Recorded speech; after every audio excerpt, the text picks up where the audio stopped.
말씀은 칭의에서 성화를 절대 분리하여 믿지 말라라는 제목으로 오늘 여러분에게 하나님의 말씀을 전하도록 하겠습니다. 단어가 조금 어렵거나 이해하기 어려울 수도 있는데요. 절대 이 말씀은 어렵지 않습니다.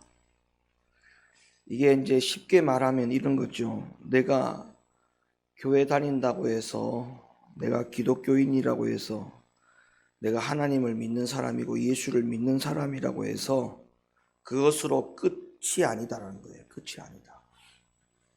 그래서 내가 교회 다니는 것, 하나님의 자녀라는 거 믿는 것, 내가 예수님을 나의 구원자로 믿는 것, 이것을 통해서 우리에게 주신 하나님의 은혜가 있잖아요. 그걸 우리가 칭의라고 합니다. 칭의. 근데 우리는 결코 칭의가 끝이 아니라는 거죠. 그래서 그 칭의를 계속적으로 유지해 가는 것, 자격과 신분을 계속 유지해 가는 것, 이것이 더 중요한데, 그것을 우리가 뭐라고 말하느냐 하면 성화라고 그럽니다. 성화. 그래서 우리의 믿음 생활은 내가 기독교인이라고 하는 명찰을 달고 사는 것이 중요한 게 아니고, 그 명찰에 걸맞는 사람으로 그 거룩이라고 하는 신분을 유지해서 살아가는 것이 그 무엇보다도 중요하다. 근데 오늘날 실상은 교회 안에 있는 성도들의 삶을 볼 때 칭의만 가지고 살아가는 사람이 있는가 하면 그 칭의를 가지고 모든 것이 다 끝이 났고 완벽하다. 그거 이상 우리가 할 수 있는 것이 아무것도 없다. 이렇게 우리가 믿으면서 살아가는 사람들이 굉장히 많이 있거든요. 그게 왜 그러냐면 예수님이 이 땅에 2000년 전에 오시고 죽으심으로 말미암아서 우리의 모든 죄의 문제가 다 끝이 났고 해결이 되었다라고 생각하고 있기 때문에 그런 잘못된 신앙과 믿음을 가지는 것이죠. 그래서 우리가 하나님을 믿고 예수를 영접하고 나서 주님이 나의 모든 죄를 다 짊어지시고 우리의 죄를 용서해 주셨다. 그러므로 나는 죄인이었다. 이제 내가 예수 안에 들어와서 하나님의 자녀답게 사는 것이다. 하나님의 자녀되는 권세를 가지고 사는 것이다. 이렇게 살아가는 것이 바로 칭의인데, 이것으로 끝이라고 생각한다면 우리의 믿음 생활과 우리의 신앙 생활은 하나님의 말씀하고는 상관이 없는 믿음과 신앙 삶을 살아가게 되는 것이죠. 성경은 우리에게 분명히 말씀하고 있습니다. 무엇을 말씀하고 있느냐 하면 믿기만 하면 끝이 아니라는 거죠. 믿기만 하면 끝이 아니라는 거죠. 그리고 믿고 난 다음에 우리가 반드시 해야 될 것이 뭐냐 하면 순종이라는 것이죠. 순종. 그러니까 왜? 믿어서 순종케 함이라 했었거든요. 믿어 순종케 함이라 했어요. 성경에 보니까. 우리가 예수를 왜 믿느냐, 하나님을 왜 믿느냐, 믿어서 예수님의 말씀과 믿어서 하나님의 말씀을 듣고 믿어서 순종케 하려고 우리에게 그래서 믿음이라는 걸 주셨거든요. 그래서 우리는 믿는 것으로 끝이 아닌 것이죠. 믿었으면 믿은 것을 가지고 순종하라는 것이죠. 그것이 성경이 우리에게 계속적으로 끊임없이 우리에게 요구하고 있는 것입니다. 그래서 우리는 하나님의 말씀대로 살아가는 순종은 필요 없고 그냥 내가 칭의 하나님을 믿는 사람으로 하나님의 자녀로서 살아간다라고 하는 그것을만 믿고 살아가는 칭의만 위해서 우리가 살아간다면 그거는 정말 신앙생활을 잘못하고 있는 것이다. 이렇게 말씀을 드릴 수가 있어요. 그래서 이 칭의라고 하는 말 안에는 성화라고 하는 요구사항도 들어있는 것인데 오늘날 칭의 안에 이 성화를 따로 분리해서 칭의만 가지고 모든 것이 믿으면 다 되는 것처럼 이렇게 살아가면 안 되는 것이기 때문에 칭의 안에 성화를 따로 빼거나 분리해서 믿으면 안 된다라고 하는 것을 여러분에게 말씀을 드리는 것이죠. 그래서 사실은 마귀의 작전이 칭의만 믿도록 하는 것이 마귀의 작전입니다.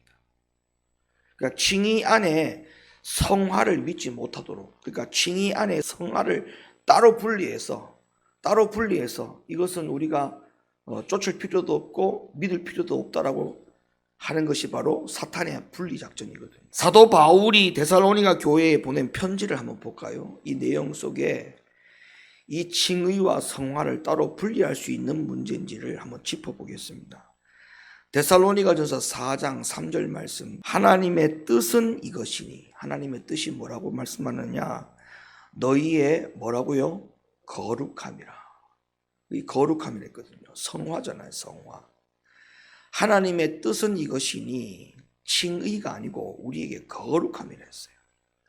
그러니까 우리가 한번 예수를 믿어서 고백해서 또 믿고 고백할 때에 그 한 번에 우리가 주님 앞에 죄를 고백했던 그 순간, 이것으로 우리의 모든 과거의 모든 죄가 다 끝이 났고 앞으로 우리가 지을 죄도 하나님이 다 알아서 죄의 문제를 해결해 주시는 이 칭의에 빠지게 되면 오늘날 이 거룩함을 이루어 가야 되고 거룩함을 쫓아가야 되는 이 필요성에 대해서는 완전히 다 분리하고 신앙생활을 하는 경우가 굉장히 많죠. 근데 오늘 이 데살로니가 교회에 사도 바울이 보낸 편지 내용 속에 보면 하나님의 뜻은 뭐라고 말씀하셨느냐, 너희의 거룩함이라. 그러니까 어제의 거룩함, 오늘의 거룩함, 내일의 거룩함, 이 모든 것이 다 거룩함인 거예요. 그러니까 한 번의 거룩함으로 영원히 거룩함을 쫓을 필요가 없는 한 번 일회성의 거룩함을 말하는 게 아니죠. 여기서 말하는 이 너희의 거룩함이라고 하는 것은 어제도 오늘도 내일도 이 거룩함을 계속적으로 연속적으로 유지해 가야 되는 상황을 우리에게 설명하고 있는 것입니다.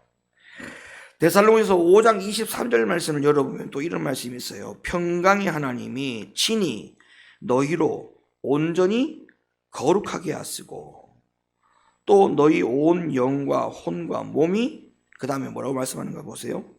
우리 주 예수 그리스도 강림하실 때에 흠없게 보존되기를 원한다. 그러니까 주 예수의 강림은 앞으로 이루어질 일이죠. 그러면 이 거룩함이라고 하는 것은 언제까지 우리가 유지해 가야 되느냐, 보존되어 가야 되느냐. 이 거룩함이라고 하는 것은 주의 강림이 이루어질 때까지 우리의 거룩함을 계속적으로 연속적으로 유지하고 보존해 가야 된다라고 하는 것을 분명히 데살로니가서 5장에서 말씀하고 있어요. 그러니까 하나님의 뜻은 이것이니 너희의 거룩함이라 말할 때에 이 거룩함은 과거에 내가 예수를 처음 믿었을 때의 칭의의 순간, 그 순간에 한번 거룩함을 유지해 갔던, 이루었던 그 거룩함을 말하는 게 아니고 주의 강림하실 때까지, 내가 예수를 처음 영접할 때부터 주의 강림하실 때까지 내 거룩함이 계속적으로 보존되어져야 된다는 것이죠. 이게 성경입니다. 성경. 할렐루야. 이게 성경이에요. 그러니까 거룩함을 계속적으로 예수님이 다시 오실 때까지 유지해 가야 되는 것, 보존해 가야 되는 것, 우리의 혼과 영과 몸이 거룩해져야 된다, 이렇게 분명히 말씀했기 때문에 우리가 칭의로 구원이 완벽하게 다 완성되었다, 이렇게 이야기하는 것은 그냥 억지 부리는 거예요. 성경에도 없는 자기 믿음과 확신을 가지고 하나님 앞에 오기 부리는 것밖에 되지 않습니다. 구원이 내가 주장한다고 해서 내 오기로 구원이 이루어지는 게 아니에요. 하나님의 말씀대로 구원을 이루어 가야 되는 것이 우리에게는 참 구원인 줄로 믿으시면 아멘 하시기 바랍니다. 그러니까 우리에게 이 칭의와 성화는 절대 따로 분리할 수 없어요.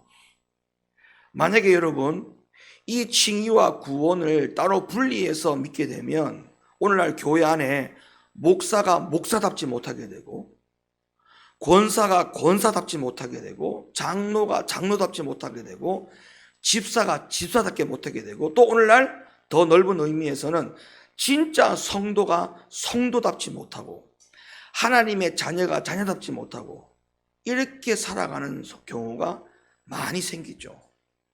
그게 왜 그러느냐? 전부 다 왜 그러느냐? 교회 안에서 왜 그러느냐? 칭의만 고집해서 그런 거예요. 거기에서 성화를 따로 분리해서 빼다 보니까 오늘날 교회 안에 목사가 목사답지 못한 거죠. 성도가 성도답지 못하는 것이죠. 교회를 다니는 사람과 예수를 믿는 사람하고는 달라요. 거기다가 성령 충만함을 받은 사람은 더 다르고요. 그러니까 교회 다니는 사람과 성령 충만을 받은 사람은 완전히 하늘과 땅 차이가 되는 거예요. 교회만 다니는 사람은, 칭의만 가지고 교회만 다니는 사람은, 그 사람은 주님 오실 때까지 거룩함을 보존해야 되는 이 거룩함에 대한 연속성에 대하여 필요성을 못 느낍니다. 그러니까 신앙생활을 전부 다 자기 관점과 자기 위주에서 맞추는 거예요. 내 기준에서 신앙생활하는 거예요. 내 기준에서. 내가 이게 맞다. 내가 이게 마음이 편하다. 그러면 전부 다 자기 생각, 자기 마음 편한 거, 자기의 모든 판단과 기준을 갖추고 거기다가 전부 다 신앙생활을 맞추는 거예요. 이거는 성경적이지 않죠. 거룩함을 유지하고 보존하려 했는데 그 거룩함을 유지하고 보존할 수 있는 방법이 뭐냐? 나중에도 나오겠습니다만은 성경에는요, 우리가 거룩함을 유지하고 주의 강림하실 때까지 영과 혼과 몸이 흠없이 거룩하게 보존되기를 원한다라고 하는 이 말씀이, 그럼 비결이 뭐냐? 비결이 뭐냐 하면 하나님의 말씀과 진리에 순종해야만이 그 거룩함이 유지가 되는 겁니다. 내 생각과 내 판단의 입장에 맞춰가지고 신앙생활을 거기다 하게 되면 이거는 자기의 거룩함이 하나님의 거룩함이 될 수가 없는 거예요. 우리가 이걸 잘 명심하셔야 돼요. 그래서 여기에 대한 답을 찾아야 돼요. 자, 요한복음 17장 볼까요? 17절. 다 같이 읽겠습니다. 시작. 저희를 진리로 거룩하게 하옵소서. 아버지의 말씀은 진리니이다. 그러니까 거룩하게 할 수 있는 방법이 뭐냐? 유일한 방법이 저희를 진리로 거룩하게 하옵소서. 높은뜻 교회 성도가, 높은뜻 교회 목사가, 높은뜻 교회 안수 집사님이, 높은뜻 교회 권사님이 진리로 거룩하게 보존이 돼가지 아니하면 신앙생활에 이 칭의의 성화 거룩함을 빼고 신앙생활하는 사람과 같은 겁니다.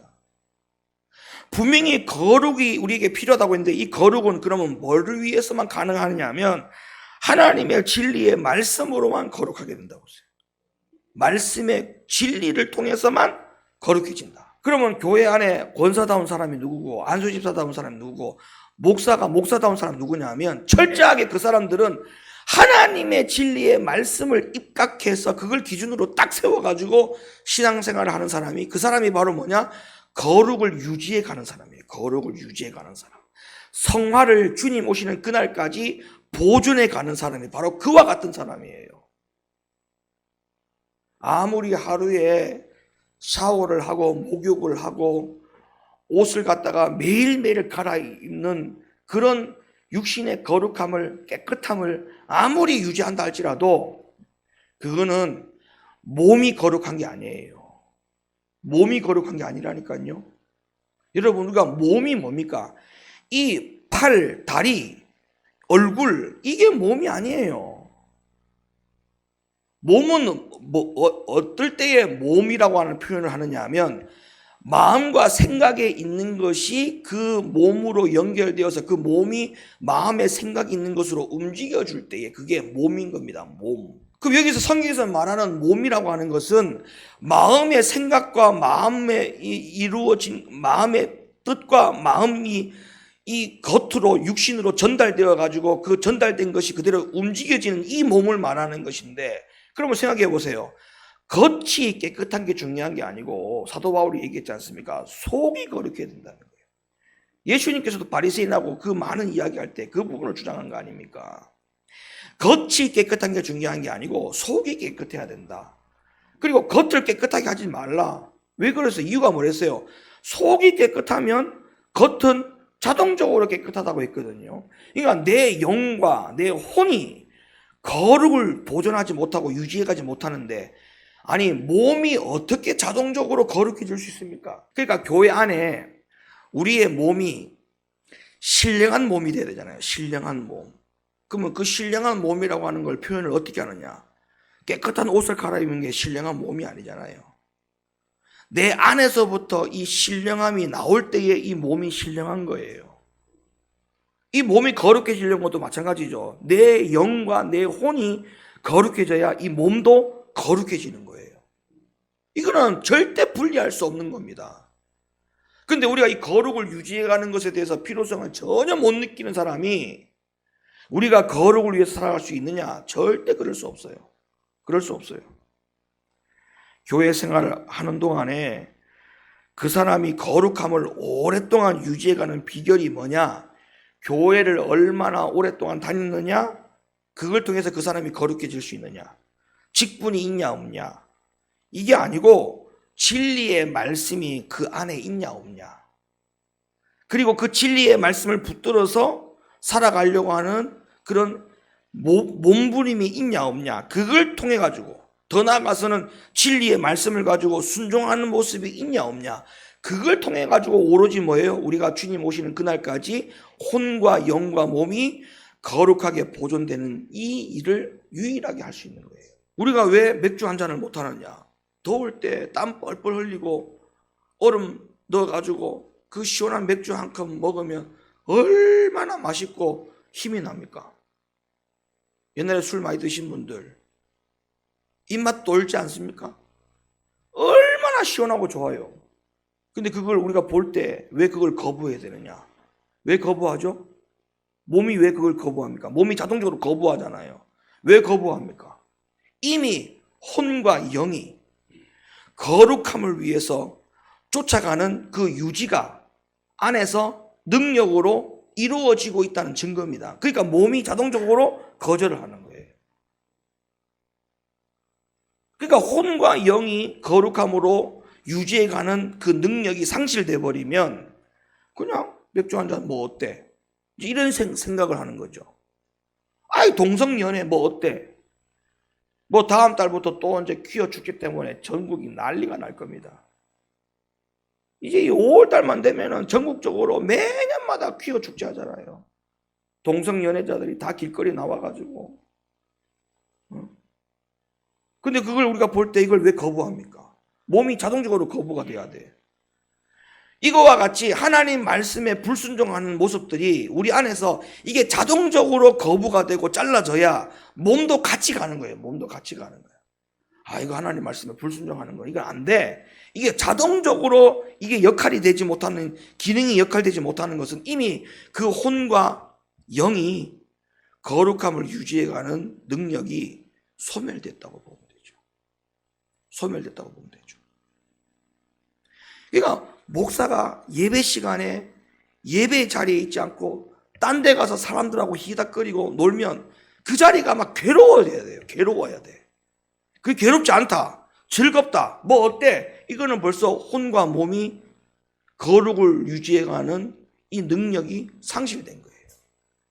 상실된 거예요. 장로님, 안수집사님, 권사님도 마찬가지야. 예배 자리에 내가 나와서 기쁨을 유지하지 못하고 예배 자리에 안 나왔음에도 불구하고 내 마음이 근심이 없다. 괴롭지 않다.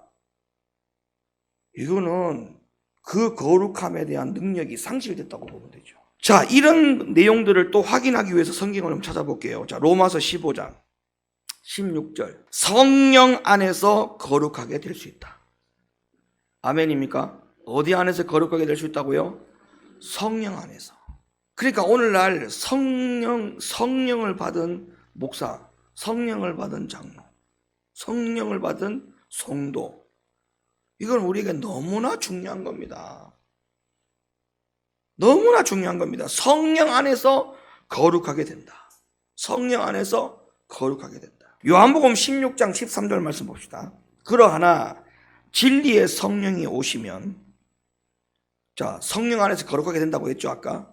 그 다음에 이어지는 말씀이 그러하나 진리의 성령이 오시면 그가 너희를 모든 진리 가운데로 뭐한다? 인도한다. 여러분, 이거는 정말 진리입니다. 이 말씀 자체가 진리입니다. 내 안에 성령이 있으면 몸도 성령으로 인도가 받아요. 성령으로 인도를 받아요. 내 마음에 하나님의 기쁨이 상실되면 몸도 그 모습들을 보고 그 상황들을 보면서 내 마음이 같이 기쁘지 않은 거예요.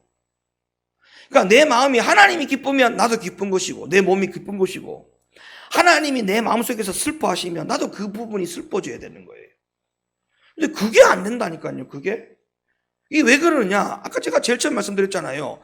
칭의로 예수 믿는 것이 다 목적을 가지고 있으니까 이런 문제가 생기는 거예요. 그 칭의 안에, 온전한 칭의라고 하는 것은 그 안에 성화가 들어가 있어야 돼요. 거룩함이 그 안에 유지가 되고 있어야 된다고요. 근데 거룩함을 유지하는 것은 빼버리고 내가 2000년 전에 오신 예수를 믿기만 하면 모든 내 죄가 다 해결되었고 나는 하나님을 믿으니 구원받을 수 있다. 이렇게 칭의로 모든 것을 다 퉁쳐버리니까 그 다음에 내 안에서 성령이 기뻐하면 나도 기쁘고, 내 안에서 성령이 슬퍼하시면 근심을 주면 내 몸도 근심이 되는, 이런 하나님의 영과 내가 호련일체가 되지 아니하는 이런 말도 안 되는 안타까운 현상들이 교회 안에서 벌어지고 있다 이 말이에요. 교인들 사이에서. 사실은 이걸 가지고 교육시킬 필요가 없는데, 이게 가장 기초인데 기본인데 교회 안에서 사실을 이거를 가르치고 있다면 그 교회는 수준이 낮은 거죠. 그 교회는 수준이 정말 낮은 거죠. 아니, 성령이 안에 거룩하게 된다. 성령 안에서 거룩하게 된다. 성령 안에서만 거룩하게 된다. 요한복음 16장 13절, 그러나 진리의 성령이 오시면 그가 너희를 진리 가운데로 인도한다. 그럼 내 안에 성령이 계시냐? 성령이 있다라고 말을 해요. 그러면 성령이 있으면 성령이 인도하는 대로, 이끌어가는 대로 가야 되는 게 정상 아닙니까? 근데 이게 되지 않는 것 때문에 교회에서 이것 때문에 싸움하고 이것 때문에 가르친다면 이 기초에서 아직까지 벗어나지 못한 것 때문에 이게 얼마나 이게 고단한 일이냐고요. 그러니까 교회 안에 안수집사로 세우고 권사로 세우는 것에 있어서 이게 되지 아니하면 나머지 그 어떤 것도 말씀을 가르치고 교육시켜도 소용이 없습니다. 소용이. 이게 되지 아니하면, 이게 안 되면 다른 거 아무리 교육하고 훈련시켜도 소용이 없어요. 이게 가장 기본인데요. 성령이 내 안에 들어오면 그 성령이 이끌어가는 대로 이끌림을 당한다. 이건 너무나 당연한 기본 아닙니까? 그 다음에 시편 119편 142절, 주의 의는 영원한 의요 주의 법은 진리로소이다. 여러분, 우리가 세상 법도 지키지 아니하면 벌칙을 받아요. 벌칙을. 세상의 법도 지키지 아니하면 벌칙을 받는다고요.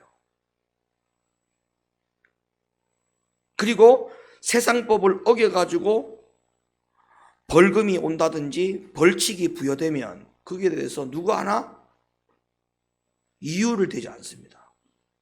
이유를 댈 수도 없어요. 아니, 분명히 신호 위반을 했어. 좌회전 신호가 안 들어왔는데 좌회전을 해버렸어. 그럼 좌회전하는 그 모습을 보고 경찰이 딱 잡아가지고 당신 지금 법을 위반했다라고 말하면 내가 언제 그랬어요? 이렇게 한다는 거는 그거는 정말 어리석은 거예요. 어리석은 거예요. 그게 바로 뭐냐? 법 위에 있는 사람이야. 법 위에 있는 사람. 법을 자기 아래로 두는 사람이죠. 그러면 보세요. 성령은 우리들 가운데 진리로 오시고 그 진리가 주의 법이라고 했는데, 그러면 성령이 우리 안에 있고 주의 진리를 법으로 두고 살아가는 신앙인이 주의 진리가 이렇다라고 하면 그걸 그대로 인정해야 되는데, 그 진리를 순종하지 아니하고 불순종하면서도 그거는 불순종이 아니다라고 생각하거나 그렇게 믿는다면 그 사람은 주의 진리 위에, 법 위에 있는 사람이에요. 하나님의 법을, 주의 진리를 자기 아래로, 바닥으로 두는 사람이에요. 이거는 정말 엄청난 일입니다. 하나님의 주의 진리 가운데 이게 아니다 그러면 아닌 거예요. 그리고 인정해야 되는 거예요. 주의 진리의 법에 이게 불순종이다. 그러면 그건 불순종으로 인정하고 주님 앞에 회개해서 다시 어떻게 해야 돼요? 거룩을 유지해 갈 수 있도록 빨리 자세를 바꿔야 됩니다. 아멘입니까? 그게 우리 애들에게 필요하다 이 말이에요. 근데 이게 어떤 사람에게만 필요하다고 생각을 하느냐 하면 칭의와 성화를 분리되면 안 된다라고 믿는 사람들은 이것이 이해가 되고 인정이 되는데, 칭의만 가지고 성화는 필요 없다라고 생각하면 그 사람은 지금 이 말씀 자체도 부정하는 거예요. 내가 뭐 예수만 믿으면 되는 거지 뭘 저렇게까지 해야 되느냐, 이제 이렇게 이해를 하는 거예요. 제가 지난번에도 한번 지나가는 말로 했잖아요.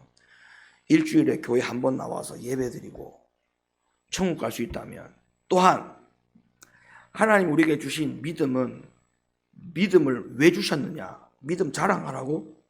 믿음은 싸우라고 주신 거랬죠. 근데 믿음에 싸움도 안 해. 일주일에 한 번 교회 나타나. 그러면서 본인은 하나님의 자녀라고 말하고 천국 간다고 생각한다면 스데반 집사가 너무 억울하지 않겠어요? 에? 다니엘이 너무 억울해하지 않겠어요? 아브라함이 너무 억울해하지 않겠어요? 그럼 그들이 받은 시험과 믿음을 가지고 싸웠던 그 모든 것들이 다 허무하지 않겠어요? 야, 저 사람은 일주일에 한 번 교회 나타나가지고 구원받는데 내가 왜 하나님께서 나에게 그런 시험을 할 때에 내 그 믿음을 지키려고 순종하려고 내가 왜 그렇게 목숨까지 내놨을까? 내가 죽기까지 내가 왜 주님 앞에 죽기까지 내가 이 믿음을 가지고 대항하며 싸웠을까? 너무 억울하지 않겠어요? 하나님은 공평하신 분입니다. 하나님은 공의로우신 분이라서요.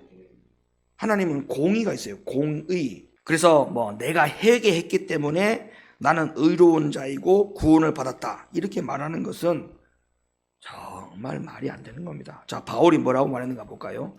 빌립보 2장 12절. 그러므로 나의 사랑하는 자들아, 너희가 나 있을 때뿐 아니라 더욱 지금 나 없을 때에도 항상 복종하여 두렵고 떨림으로 너희 구원을 이루라. 여러분, 한 번 칭의가 우리에게 구원을 보장하는 것이라면 지금은 이 사도 바울이 말하는 것은 미친 소리에 불과한 겁니다. 이거 정신 나간 소리예요. 내가 예수를 한번 믿어서 이게 칭의가 되어가지고 나는 의로운 사람이 되었는데, 지금 사도 바울은 뭐라고 말합니까? 그 의로움과 그 구원은 온데간데 없고 주님 오시는 그날까지 항상 복종하고 두렵고 떨림으로 구원을 이루어가라고 숙제를 해주고 있어요 지금. 그러면 이 칭의에 빠져있는 신앙인들한테는 이 말씀이 미친 소리에 불과한 거예요. 정신 나간 소리인 거예요 이게. 무슨 소리 하고 있어? 무슨 구원을 이루어가? 나는 이미 구원을 받았는데? 이렇게 말하는 거예요. 여러분, 우리가 어린이 주일학교 때 이런 찬양이 있었죠. 나는 구원 열차 올라타고서 하늘나라 가지요. 그 찬양 알죠? 여러분, 이 찬양의 가사가 진짜 의미가 있는 가사입니다. 이게 뭔 말이냐면, 예수님이 십자가에 달려 돌아가셨죠. 우리의 모든 죄를 위해서 돌아가셨죠. 그죠? 그 죄를 위해서 돌아가신 것은 우리에게 구원의 열차를 탈 수 있는 티켓을 준 거예요. 티켓. 우리는 원래 그 구원의 열차를 탑승할 수 없었던 사람들이에요. 아니, 예수님이 오시기 전까지는 구원의 열차 자체가 없었어요. 하나님께로 갈 수 있는 길이 없었다고요. 근데 예수가 이 땅에 오심으로 말미암아 가지고 우리가 하나님께로 갈 수 있는 길이 놓아졌다고 했지 않습니까? 그게 구원의 열차가 놓아진 거거든요. 그러면 예수를 십자가에 죽으시로 말미암아서 그 예수를 믿는 것은 우리에게 그 구원 열차를 탑승할 수 있는 티켓을 확보한 거예요. 그럼 제가 물어볼게요. 그 티켓은 언제까지 유효한 줄 아십니까? 그 티켓은 출발할 때에 탑승해야만이 그 티켓이 유효한 겁니다. 자, 열차 지나갔어요. 열차 지나갔어요. 그럼 내가 티켓을 갖고 있어. 그 티켓은 뭐 어떻게 됩니까? 어떻게 돼요? 무효가 됩니다. 무효가 된다니까요. 자, 예수님께 이렇게 말씀하셨어요. 우리에게 어떤 티켓을 주었느냐? 내가 곧 길이요 진리요 생명이니 나로 말미암지 않고는 아버지께로 올 자가 없느니라. 그러면 아버지께로 갈 자는 누구냐? 길이요 진리요 생명 되신 예수를 믿어야 된다는 말이에요. 그냥 예수를 믿는 게 아니에요. 성경 말씀 잘 보세요. 그냥 예수 믿는 게 아니에요. 2000년 전에 오신 예수를 믿는 게 아니라고요. 예루살렘 말 구육간에 태어나신 그 예수, 아기 예수를 믿는 게 아니라고요. 내가 곧 길이요, 길 대신 예수를 믿을 것. 내가 곧 진리요, 진리 대신 예수를 믿을 것. 내가 곧 생명이요, 생명 대신 예수를 믿으라는 거예요. 그래서 그 구원의 열차의 티켓을 줬는데 그 티켓을 가지고 탑승하는 사람은 누구냐? 길, 진리, 생명을 가지고 타는 사람이에요. 이걸 타지 않으면 무효가 되는 거예요. 그 사람에게는 구원 열차의 표를 얻었다 할지라도 그 사람은 무효가 되는 거예요. 그래서 바울이 뭐라고 말합니까? 무효되기 전에 타라는 거예요. 기차 지나가기 전에 타라는 거예요. 그래서 뭐라는 거예요? 항상 복종해라. 복종해라. 그리고 두렵고 떨림으로 살아라. 그 다음에 항상 너희 구원을 이루어가라. 너무나 명명백백하고 너무나 선명한 말씀 아닙니까? 성경을 보세요. 칭의와 성화를 분리하지 않는 이런 참된 성화의 길을 간 사람들은 자신이 거룩하다 혹은 죄 없다 이렇게 말한 적이 없어요. 말한 적이. 근데 오늘날 교회 안에는 이런 말을 하는 사람들이 너무 많아. 나는 죄 없다. 나는 거룩하다.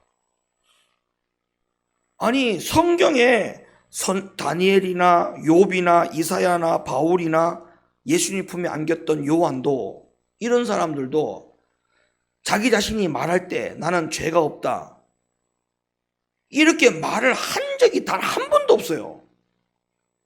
그런데 어떻게 된 심판인지 오늘날 교회 안에서 신앙생활하는 사람들 가운데 종교인들 가운데 이런 말을 너무너무 많이 합니다. 칭의와 성화를 분리하지 않는 참된 성화의 길을 간 성경의 사람들은요, 그런 말을 자기 자신이 스스로 함부로 하지 않았습니다. 한결같이 그들은 성화를 계속적으로 이루어가지 못하는 그 부분에 대해서 날마다 안타까운 마음이 오히려 더 컸어요. 내가 이 성화를 지금 유지해 가야 되는데, 내가 지금 현재 거룩함을 유지해 가야 되는데 이걸 유지하지 못하는 것에 대해서 오히려 그것 때문에 하나님 앞에 회개하는 사람들의 모습들이 더 많았음에도 불구하고 오늘날 교회 안에는 그렇지 않다는 거예요. 그러면 물음표가 생기는 거예요. 내가 과연 다니엘보다 더 믿음이 큰가? 내가 다니엘보다 내가 성화를 더 유지하려고 내가 무슨 노력을 했지? 내가 성경에 나오는 욥보다 내가 믿음이 더 나은가? 아니면 욥보다 더 성화를 유지하기 위해서 내가 하나님 앞에 무슨 노력을 했지? 이런 물음표가 생기는 거죠. 그 물음표가 딱 생기면서 내가 다니엘과 같이 욥과 같이 내가 그 성화를 계속적으로 유지하기 위해서 그렇게 피나는 노력을 하지 않았는데 내가 죄가 없을 수가 있을까? 내가 성화를 이루어갈 필요가 없다라고 생각해서 이게 될 일일까? 이런 판단을 하지 못한다는 거야. 교회 안에서 이런 판단을 못해요. 참 이상하죠. 자, 성경에 볼까요? 다니엘의 모습을 봅시다. 다니엘 9장 15절 읽어보세요. 시작. 18절 시작.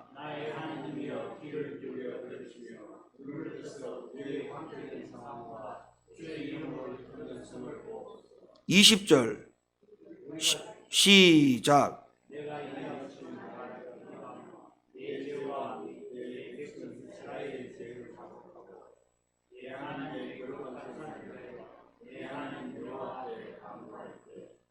십 장 8절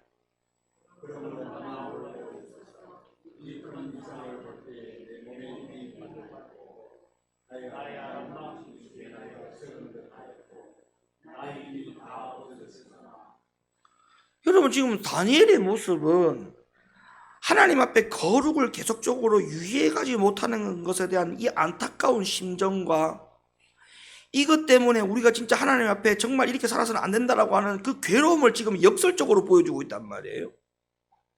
그래요, 안 그래요? 지금 과거에 다니엘은 이렇게 살았단 말이에요. 다니엘은. 근데 오늘날 2024년도 교회 안의 성도들은 이 다니엘과 같은 모습이 없어요. 오히려 본인들은 다니엘과 같은 믿음을 한 번도 가져보지도 않았으면서 오늘날 교회 안의 교인들은 뭐라고 말합니까? 이 성화에 대해서 유지해가는 것에 대한, 그리고 그 성화를 유지하지 못하는 것에 대한 안타까움, 가슴이 찢어지는 마음, 이런 표현들을 못하고 있다고요. 오늘날 교회 안에서. 이렇게 해서 되겠냐 말이에요. 지금 이렇게 해서 되겠냐고요. 예? 여러분, 다니엘이 사자굴 속에 왜 들어갔어요? 다니엘과 세 친구들이 왜 그 풀무불에, 강렬한 풀무불에 왜 들어갔냐고요? 우리는 언제 그렇게 해봤습니까? 우리는 언제? 여러분, 세상의 격언과 속담 가운데 이런 말이 있죠. 다 타고 남은 연탄재를 발로 차지 마라. 왜 그러냐? 너는 누구를 위해서 뜨거워 본 적이 있느냐? 너는 누구를 위해서 희생을 해본 적이 있느냐? 연탄이 자기를 희생시켜가지고 다른 사람들을 따뜻하게 만들잖아요. 너는 연탄재 되기 전에, 연탄이 되었을 때에 그 희생이 네 안에는 있었느냐? 그러니까 연탄재를 함부로 발로 차지 마라. 이게 세상의 격언 가운데 이런 말이 있거든요. 그러니까 뭐예요? 지금 성경에서 다니엘의 모습을 보면서 우리는 과연 다니엘과 같은 강렬한 풀무불에 들어가 본 적도 없고 사자굴 속에 집어넣는다라고 왕의 조소가 꾸민 것을 보고도 주님 앞에 날마다 기도하는, 하늘이 두 쪽 나도 하나님 앞에 서원하고 약속했던 것을 지켜내는 그런 일들을 우리는 하지 않으면서 내 현재의 신앙과 믿음이 다니엘보다 더 낫다.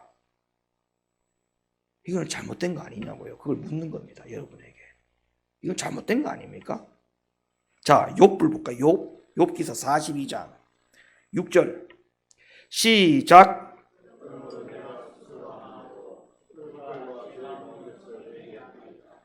지금 우리에게 이런 모습이 있냐고요. 욥은 이랬어요. 근데 우리는 이런 모습이 있냐 말이에요. 그럼 이런 모습이 없다. 그럼 우리가 지금 욥보다 나은 겁니까? 이사야 모습을 볼까요? 이사야 6장 3절 시작.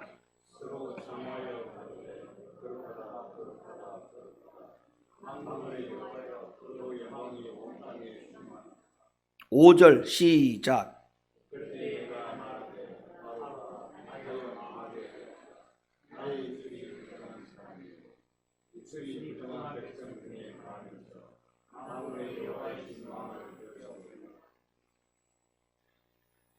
우리에게 바울과 우리에게 이사야와 같은 모습이 있냐고요. 찾아볼 수가 없지 않습니까? 그러니까 교회 안에 내가 정말 참 성도라면, 내가 정말 권사라면, 내가 장로라면, 안수집사라면, 목사라면, 내가 집사라면, 성도라면 정말 참 성화를 위해서 우리가 힘을 써야 되지 않겠습니까? 참 성화. 네? 참 성화. 우리가 이걸 어떻게 생각 안 하고, 이걸 어떻게 우리가 염려하지 아니하고 신앙생활 할 수 있냐 이 말이에요. 이걸 어떻게 우리가 염두하지 않고. 예수님의 품에 안겨서 사랑을 받은 요한은 그분의 영광을 보고 천사의 발 앞에 엎드려서 죽은 것 같이 되었다고 계시록 1장 17절에 기록하고 있어요. 여러분, 우리가 한번 죄를 회개해서 하나님으로부터 거룩함을 받은 칭의로 구원이 이루어지는 것이 절대 아닙니다. 구원은 한 번으로 완성된 게 아니에요. 우리가 구원이 어떤 과거의 계기로, 내가 한 번 그 계기로 인해서 내 구원이 보장되는 게 없다고요. 구원은 성화로 이루어져 가야 되는 겁니다. 성화로 이루어져 가야 되는 거예요. 그래서 행위에 대한 심판이 있는 거예요. 만약에 한 번 죄를 회개하거나 내 어떤 한 번의 어떤 계기를 통해 가지고 우리의 모든 거룩함이 다 이루어지고 우리가 영원히 칭의로 인해서 구원이 완벽하게 다 이루어지고 완성되는 것이라면 성경에서 왜 바울이 그렇게 얘기하고 성경에서 베드로가 왜 그런 이야기를 하겠습니까?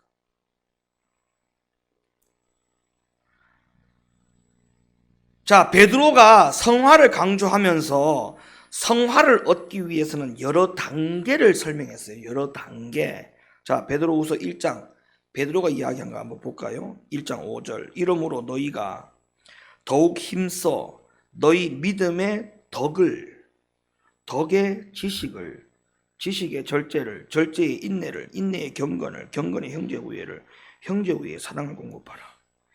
이런 것이 너희에게 있어 흡족한즉 너희로 우리 주 예수 그리스도를 알기에 뭐하지 않고 게으르지 않고, 그 다음에 열매 없는 자가 되지 않게 하려니와, 이런 것이 없는 자는 누구라고요? 소경이다. 소경이다. 그러니까 그리스도를 알기에 게으르지 않고 열매 없는 자가 되지 않게 하려니와, 이런 것이 없는 자는 소경이라. 원시치 못하고 그의 옛 죄를 깨끗게 하심을 잊었느니라. 그러므로 형제들아, 시작. 더욱 힘써 너희 부르심과 택하심을 굳게 하라. 너희가 이것을 행한즉 언제든지 실족지 아니하리라.